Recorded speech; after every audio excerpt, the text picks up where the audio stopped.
Donc je continue sur la partie stockage des effluents d'élevage, donc Léonard Jarige, de l'Institut de l'élevage. Alors pourquoi est-ce qu'on en parle, dans le cadre de GT4E? Bon voilà, hein, de toute façon la gestion des effluents d'élevage, on dépasse largement, le cadre de la gestion de l'atelier, donc ça nécessite de pouvoir, travailler de manière globale sur l'exploitation. Ça répond évidemment, c'est très proche des enjeux réglementaires, associés aux capacités de stockage, et aux enjeux de gestion des rejets dans l'environnement.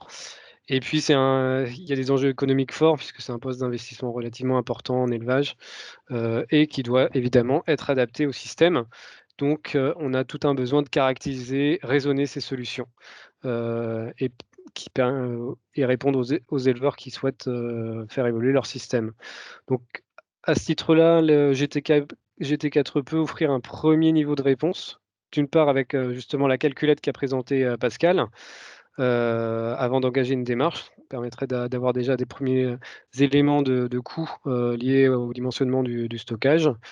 D'autre part, il me permet du coup de capitaliser alors sur la partie, stockage effluent liquide, les références pour permettre aux éleveurs de se comparer et du coup, il permet d'avoir des indicateurs de coûts relativement, simples et pédagogiques, et de le comparer aussi aux performances environnementales qui sont associées à la partie, référence pour arbitrer, sur les leviers les plus performants. Donc par exemple, là, c'est la sortie de la rubrique calculette, pour un stockage liquide de 2 200 m3. Voilà, donc il y a peu de données à rentrer globalement, hein. C'est les données de dimensionnement du système de stockage. Est-ce qu'il y a une couverture ou non? Est-ce qu'il y a un brasseur ou non? Et donc ça peut donner globalement des résultats de coût au mètre cube, par exemple, pour la fosse, la couverture et le brasseur. Donc c'est un premier élément. Heu, pour rentrer ces coûts, pour aller plus loin et rentrer ces factures, c'est à peu près le même type de données qui sont demandées. On va un peu plus loin sur le dimensionnement des effluents.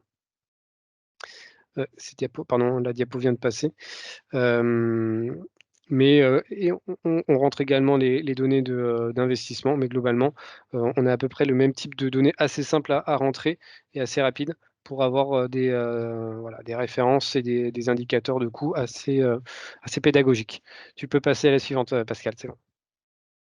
Je vous parle également de la rubrique effluent peu chargé. Alors du coup, de quoi on parle, hein? Déjà, globalement, on en retrouve, souvent en bovin lait. C'est, tout ce qui est effluent de salle de traite, ou d'ateliers de transformation. Donc, c'est les eaux de lavage, donc les eaux blanches, les eaux vertes de quai, ou les eaux de lavage des aires d'attente, de la salle de traite. Ça peut être des eaux brunes, donc diluées avec de l'eau de pluie, des lixiviats dilués également avec de l'eau de pluie, des stockages, par exemple, d'effluents. Donc globalement, c'est des effluents réglementairement qui sont inférieurs à 0,5 kg par mètre cube d'azote et ça représente évidemment un volume relativement conséquent, hein, en élevage et qui s'ajoute, aux quantités d'effluents, liquides, hein, qui sont stockés dans l'exploitation. Évidemment, ça a aussi des enjeux environnementaux et réglementaires puisque ces effluents-là, on ne peut pas les rejeter dans l'environnement, sans traitement. La réponse, hein, c'est de pouvoir aussi, les gérer séparément, qui permettrait à l'éleveur de réduire les volumes globaux à stocker et à épandre, donc une réduction de coûts également et de temps de travail. Ça permet également d'optimiser la fertilisation puisque du coup on gère des lisiers un peu plus, concentrés et donc ça améliore, tous les enjeux agronomiques qu'il y a derrière et ça peut être une solution également, en cas d'évolution de la taille d'exploitation de pouvoir, travailler surtout sur justement la réduction des volumes d'effluents peu chargés, qui transitent dans les stockages existants avant de devoir tout modifier. Voilà, donc on va dans GT4E, on le traite, dans les calculettes. Il y a, 7 filières qui sont identifiées. La première filière, c'est les filières filtres à sable plantées, à 2 de roseaux à 2 étages. La suivante, c'est, tout ce qui est système de lagunage. Donc il y a 3 filières, 2 filières, différentes dans ce système de lagunage. Il y a les filières suivantes, c'est tout ce qui est épandage sur prairie, voilà, en fonction de comment on les pend, quelles sont les techniques d'épandage. Et enfin, c'est les filières, filtre à sable à un étage, mais avec recyclage. Voilà. Et du coup dans GT4E, dans la calculette, c'est cette filière, en fait, on donne des fourchettes de prix, d'investissement, que ça soit en autoconstruction ou réalisé par un prestataire, sur l'ensemble de ces filières-là. Et puis évidemment, certaines ne sont pas adaptées à certains types d'effluents peu chargés. On dit également, lesquels ne peuvent pas être, mis en place, sur tel type d'effluent.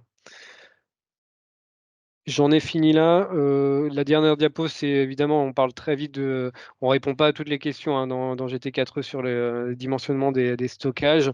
Donc évidemment, il y a des outils qui existent, que vous devez connaître, hein, également, pour un éleveur qui puisse contrôler sa conformité à la réglementation ou, dimensionner plus précisément les ouvrages de stockage, hein, c'est les outils près d'Excel et d'Excel.